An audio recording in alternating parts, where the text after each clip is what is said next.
ಮಂಗಳೂರು ಶೈಲಿಯಲ್ಲಿ ಮಾಡಿದಂತಹ ಮಂಗಳೂರು ಸೌತೆಕಾಯಿ ಮತ್ತು ಅಲಸಂಡೆ ಬೀಜದ ಸಾರು, ಅಂದರೆ ನಾವು ರೇಸ ಅಂತ ಹೇಳ್ತೇವೆ ತುಳುವಿನಲ್ಲಿ.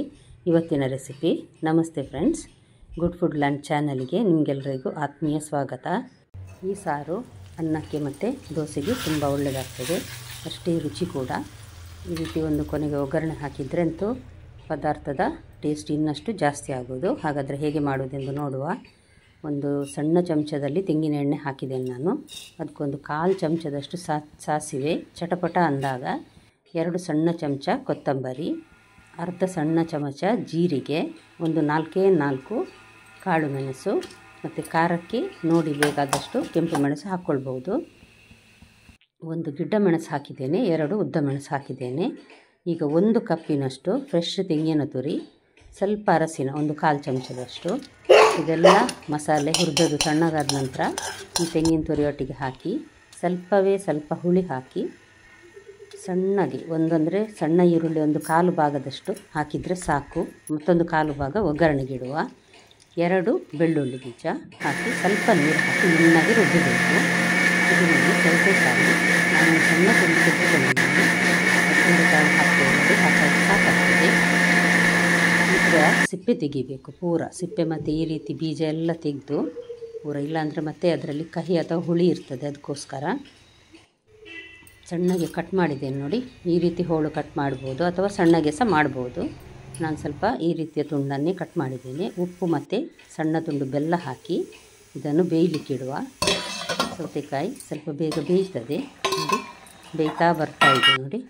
ಈಗ ಒಂದು ದೊಡ್ಡ ಟೊಮ್ಯಾಟೊ ಸಣ್ಣಗೆ ಕಟ್ ಮಾಡಿ ಹಾಕ್ತಾ ಇದ್ದೇನೆ. ಇದನ್ನು ಅಷ್ಟೇ ಮುಚ್ಚಳ ಮುಚ್ಚಿ ಮಧ್ಯಮ ಉರಿಯಲ್ಲಿ ಬೇಯಿಸುವ. ನೋಡಿ, ಇಲ್ಲಿ ಮಸಾಲೆ ಅಷ್ಟೊತ್ತಿಗೆ ರೆಡಿ ಆಯಿತು ನೋಡಿ. ಅಲಸಂಡೆ 1 ಕಪ್ಪಿನಷ್ಟು ಅಲಸಂಡೆ ಕಾಳನ್ನು ರಾತ್ರಿ ನೆನೆ ಹಾಕಿ ಒಂದು 2 ವಿಜಿಲಲ್ಲಿ ಬೇಯಿಸಿ ಇಟ್ಟಿದ್ದೇನೆ ನೋಡಿ. ಚೆನ್ನಾಗಿ ಬೆಂದಿದೆ. 1 ಕಪ್ಪು ಅಲಸಂಡೆ ಕಾಳು ಸಾಕಾಗ್ತದೆ, ನೆನೆಯುವಾಗ ತುಂಬ ಆಗ್ತದೆ ನೋಡಿ. ಹಾಗಾಗಿ ಈಗ ನೋಡಿ, ಬೆಂದ ಸೌತೆಕಾಯಿಗೆ ಅಲಸಂಡೆ ಕಾಳನ್ನು ಹಾಕಿದ್ದೇನೆ, ಮತ್ತು ರುಬ್ಬಿದ ಮಸಾಲೆ ಮತ್ತು 1 ಲೋಟ ನೀರು. ನಿಮಗೆ ಎಷ್ಟು ಸಾರು ಬೇಕು ಅಷ್ಟು ನೋಡಿ ನೀವು ಅಡ್ಜಸ್ಟ್ ಮಾಡ್ಕೊಳ್ಬಹುದು. ನಾನು 1 ಲೋಟದಷ್ಟು ನೀರು ಹಾಕಿದ್ದೇನೆ, ಮತ್ತು ಸೌತೆ ಮತ್ತು ಅಲಸಂಡೆ ಕಾಳಲ್ಲಿ ನೀರು ಇತ್ತು ನೋಡಿ. ಹಾಗಾಗಿ ಮತ್ತು ರುಚಿಗೆ ತಕ್ಕಷ್ಟು ನೋಡಿ ಉಪ್ಪು ಹಾಕಬೇಕು. ಇದನ್ನೀಗ ಮುಚ್ಚಳ ನೋಡಿ, ಈ ರೀತಿ ಮುಚ್ಚಳ ಮುಚ್ಚಿ ಕುದೀಲಿಕ್ಕಿಡುವ. ಇಲ್ಲಾಂದರೆ ಅದು ಮೇಲೆ ಉಕ್ಕಿ ಬರ್ತದೆ ಪದಾರ್ಥ. ಮತ್ತು ಅದಕ್ಕೋಸ್ಕರ ಈಗ ಕುದೀತಾ ಇದೆ. ಒಂದು 2-3 ನಿಮಿಷ ಮಧ್ಯಮ ಉರಿಯಲ್ಲಿ ಚೆನ್ನಾಗಿ ಕುದೀಲಿ, ಮಸಾಲೆಯ ಹಸಿ ವಾಸನೆ ಹೋಗುವವರೆಗೆ. ಈಗೆಲ್ಲವೂ ಚೆನ್ನಾಗಿ ಕುದಿದ್ದೆ. ಈಗ ಒಗ್ಗರಣೆಗೆ ರೆಡಿ ಮಾಡುವ ನಾವು.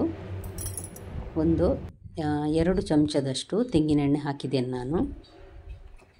ಇದಕ್ಕೊಂದು ಅರ್ಧ ಚಮಚದಷ್ಟು ಸಾಸಿವೆ ಚಟಪಟ ಅಂತ ಇರುವಾಗ ಒಂದು 1/4 ಭಾಗ ರುಬ್ಲಿಕ್ಕೆ ಹಾಕಿದ್ದೇನೆ ನೋಡಿ. ಅಷ್ಟೇ ದೊಡ್ಡ 1/4 ಭಾಗ ಈರುಳ್ಳಿಯನ್ನು ತೆಳುವಾಗಿ ಕಟ್ ಮಾಡಿ ನೋಡಿ ಈಗ ಒಗ್ಗರಣೆಗೆ ಹಾಕಿದ್ದೀನಿ. ಇದು ಸ್ವಲ್ಪ ಕೆಂಪಾಗ್ತಾ ಬರುವಾಗ ಕರಿಬೇವು ಹಾಕುವ, ಮತ್ತು ಸ್ವಲ್ಪ ಹಿಂಗು ಹಾಕಿದರೆ ಕೊನೆಗೆ ಒಗ್ಗರಣೆ ರೆಡಿ ಆಯಿತು ನೋಡಿ. ಹಿಂಗು ಹಾಕಿದ್ದೇನೆ ನಾನು. ಬೆಳ್ಳುಳ್ಳಿ ಸಹ ಹಾಕ್ಕೊಳ್ಬೋದು, ನಾನು ಮಾತ್ರ ಹಿಂಗು ಹಾಕಿದ್ದೇನೆ ಇದಕ್ಕೆ. ಈ ರೀತಿ ಒಗ್ಗರಣೆ ಹಾಕಿದರೆ ಪದಾರ್ಥ ರೆಡಿ ಆಯಿತು. ಖಂಡಿತ ಒಮ್ಮೆ ಮನೆಯಲ್ಲಿ ಟ್ರೈ ಮಾಡಿ ನೋಡಿ ಫ್ರೆಂಡ್ಸ್. ಲೈಕ್ ಮಾಡೋದನ್ನು ಖಂಡಿತ ಮರಿಬೇಡಿ. ಸಬ್ಸ್ಕ್ರೈಬ್ ಮಾಡಿ ಹಾಗೂ ಫ್ಯಾಮಿಲಿ ಫ್ರೆಂಡ್ಸಿಗೆ ಶೇರ್ ಮಾಡಿ. ನಾಳೆ ಇನ್ನೊಂದು ಹೊಸ ಅಡುಗೆಯೊಂದಿಗೆ ನಿಮ್ಮನ್ನು ಮತ್ತೆ ಭೇಟಿ ಆಗ್ತೇನೆ. ಧನ್ಯವಾದ.